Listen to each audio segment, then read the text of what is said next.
Bismillahirrahmanirrahim. Alhamdulillahirabbil alamin. Wassalatu wassalamu ala asyrofil anbiya wal mursalin sayyidina wa maulana Muhammadin wa ala alihi wa sahbihi ajma'in.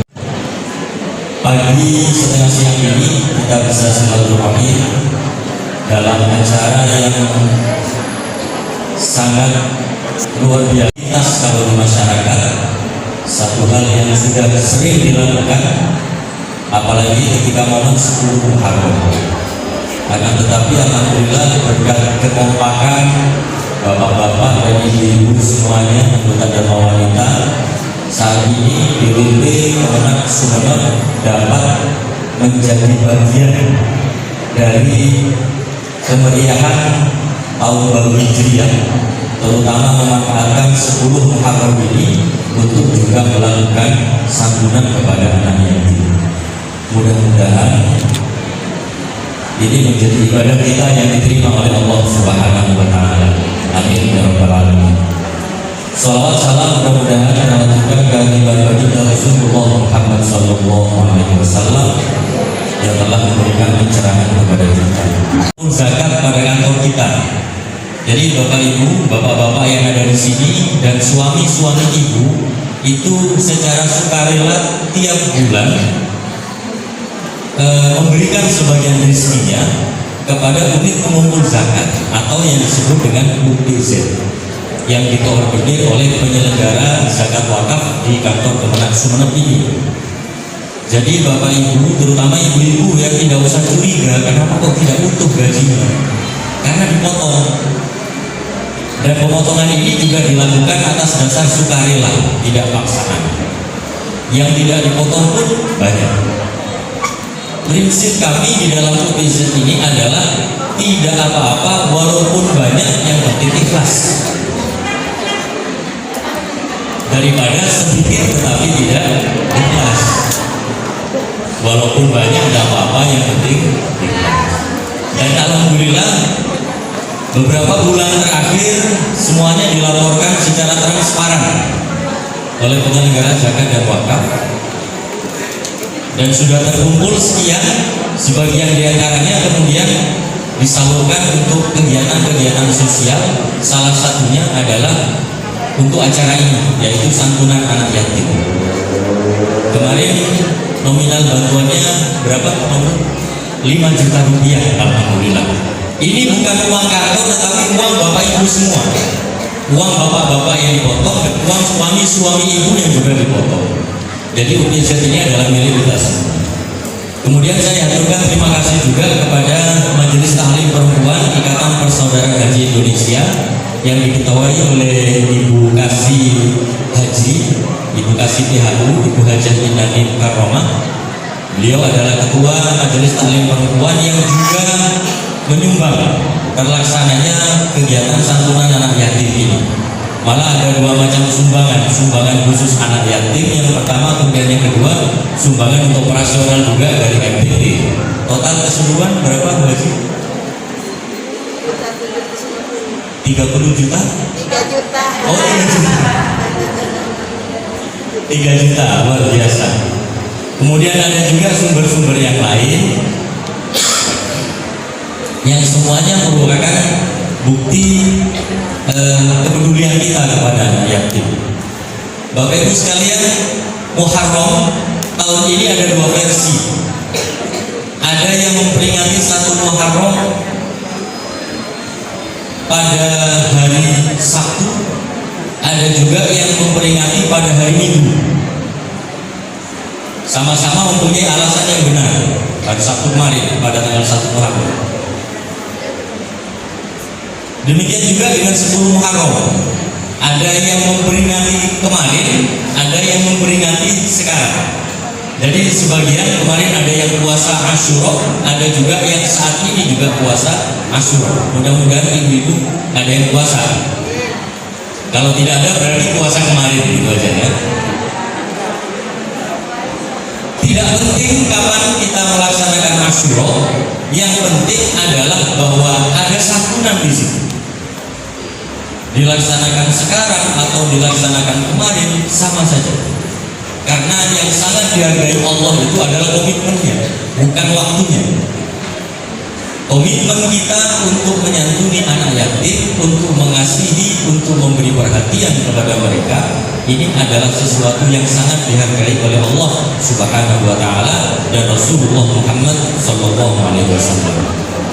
Bapak Ibu, dalam arahan yang saya berikan ketika ada santunan anak yatim di KUA Kecamatan Kota kemarin, dihadiri saya dengan penyelenggara Jawa dan kepala KUA, saya mengatakan bahwa santunan kepada anak yatim ini bukan masalah anak yatimnya mampu atau tidak mampu, tidak.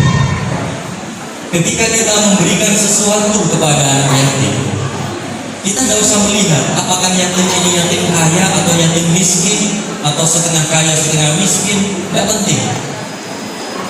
Karena bagi seorang anak yatim, apalagi yang masih kecil yang tidak tahu uang, pemberian itu tidak dijadikan patokan utama. Yang mereka rasakan itu adalah bentuk perhatian, terutama kepada ibu-ibu anak yatim, sehingga mereka merasa bahwa saya tidak sendirian mengasuh anak saya.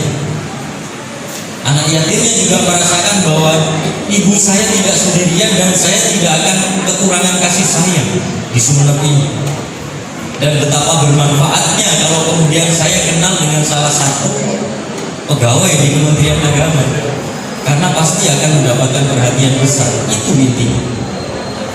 Jadi mohon maaf bagi anak-anak yatim mungkin yang sudah secara sosial ekonomi sudah mampu, tapi tetap kami undang, kami tegaskan bahwa ini bukan masalah nominal atau besaran berapa yang kami sumbangkan, tetapi ini adalah bentuk perhatian kami walaupun tidak seberapa.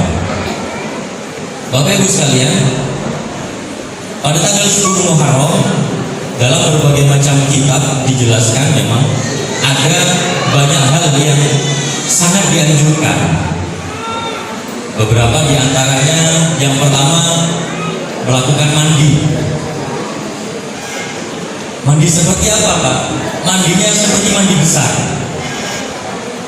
Jadi tadi Bapak Ibu disunahkan untuk mandi, tapi bukan mandi besar ya, mandi biasa. Diistilahkan dengan mandi 10 Muharram. Apa fungsinya? Salah satu faedahnya adalah apabila orang pada tanggal 10 Muharram melakukan mandi di seluruh tubuh, mengalirkan air di seluruh tubuh, maka insya Allah dalam 1 tahun ke depan sampai Muharram tahun depan tidak akan diberi penyakit yang berat. Itu pertama. Kemudian yang kedua yang disunahkan bercelak, pakai celak, ini celak loh itu ya. Ya. Kami dulu di pondok dengan semua teman-teman kalau sudah 10 Muharram itu bisa catat mendadak.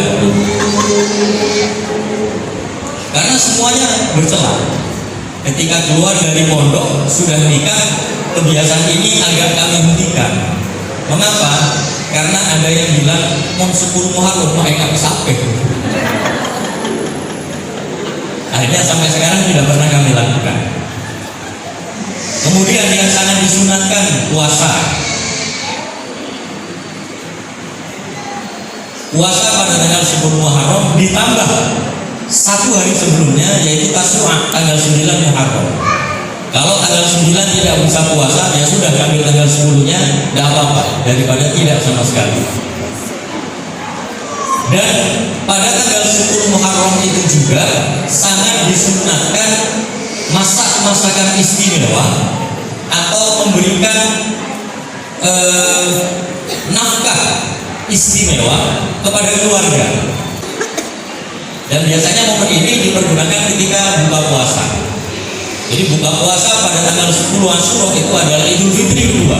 Kenapa? Masakannya istimewa. Kalau istri nggak sempat pergi ke warung. Yang penting bagaimana pada tanggal 10 Asyura itu kita memberikan keistimewaan nafkah kepada keluarga kita. Faedahnya adalah kalau pada tanggal 10 Asyura seorang kepala keluarga melapangkan rezeki royal boros. Jadi boros yang diperbolehkan pada tanggal 10 Asyura. Pada tanggal 10 Asyura sehingga keluarganya senang. Salah satu faedahnya adalah dalam 1 tahun ke depan insya Allah rezekinya akan sangat lancar.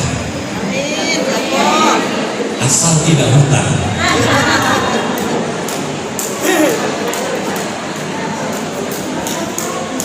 Bagi yang meyakini hari ini adalah 10 Asyura, silahkan, masih belum terlambat.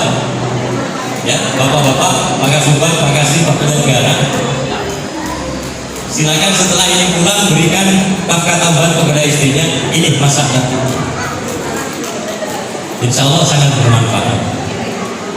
Bapak Ibu sekalian, kenapa kemudian 10 Muharram ini menjadi sesuatu yang istimewa?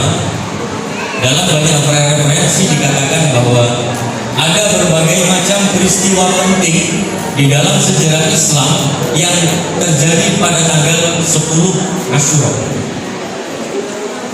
Yang paling awal diantaranya adalah ketika Nabi Adam diturunkan ke bumi di satu tempat dan Ibu Hawa diturunkan juga di bumi di tempat yang lain. Mereka berdua saling mencari dan akhirnya bertemu di Jabal Rahmah yang sekarang ada di Arafah. Pertemuan antara Nabi Adam dan Ibu Hawa ini terjadi pada tanggal 10 Asyura. Bahkan diterangkan juga bahwa Allah menciptakan Nur Muhammad, bukan Muhammad dilahirkan tidak, tetapi menciptakan Nur Muhammad itu Allah menempatkan pada tanggal 10 Asyura. Dalam sejarah selanjutnya, Nabi Nuh ketika terombang-ambing sekian lama dalam banjir bandang akhirnya mendarat di Gunung Al-Jud, itu juga pada tanggal 10 Asyura.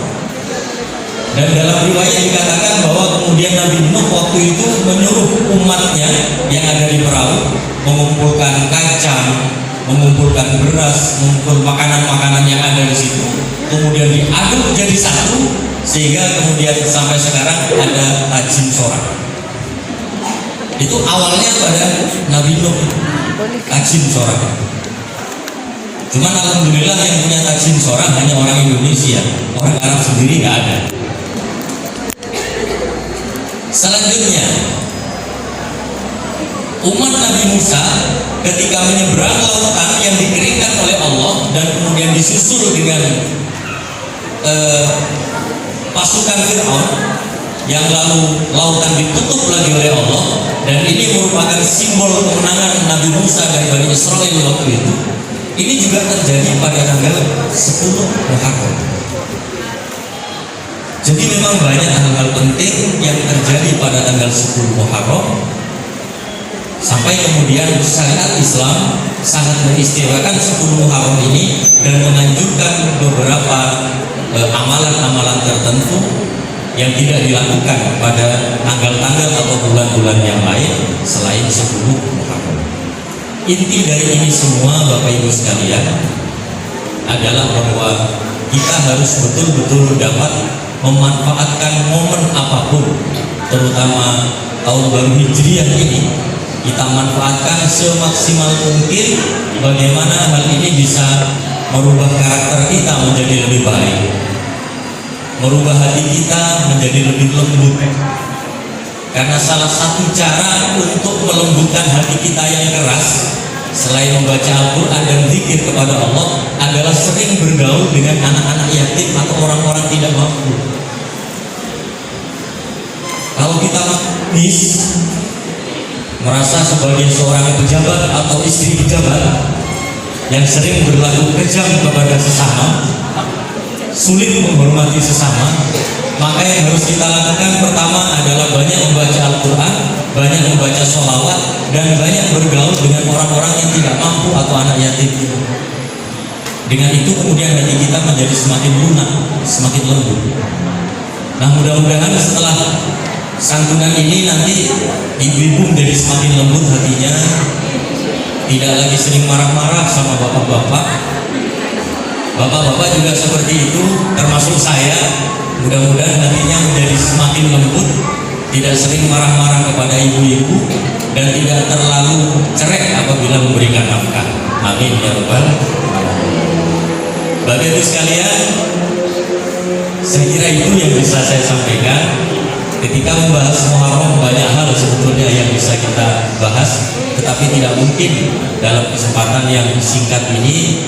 Kurang bijak rasanya kalau kemudian saya terlalu banyak menyampaikan hal-hal yang lain, karena sebentar lagi akan kita saksikan bersama santunan yang diberikan oleh ibu-ibu semua yang terkumpul di dalam DWP ini untuk diberikan kepada anak yatim, kepada anak-anak yatim yang kami undang, dan juga kepada pendampingnya.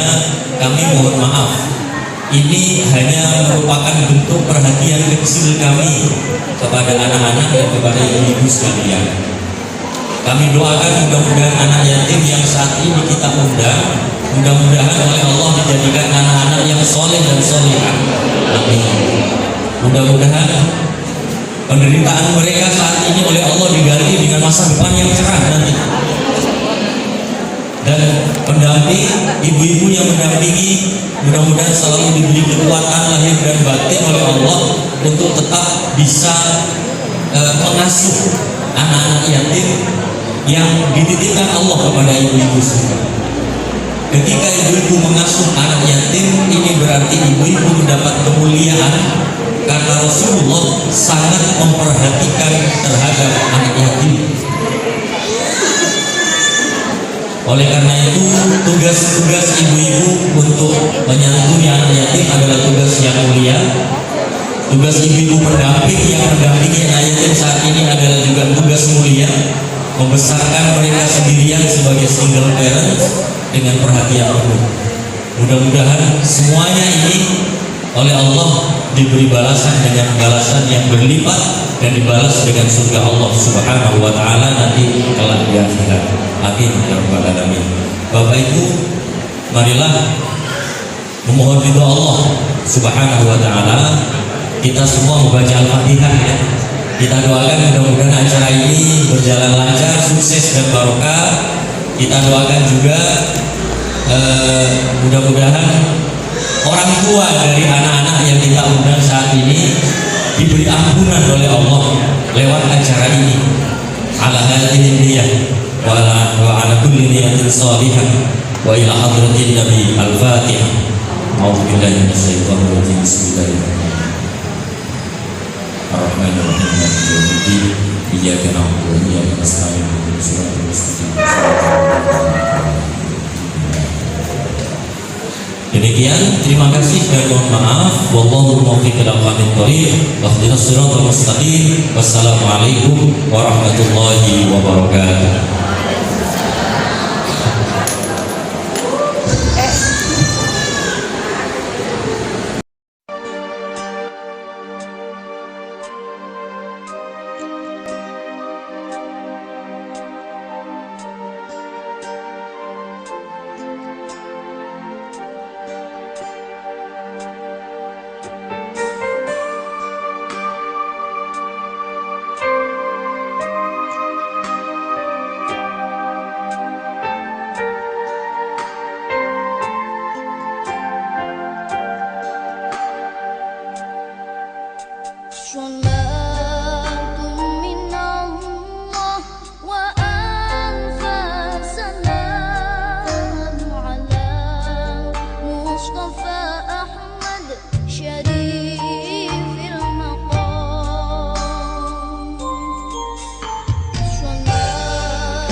one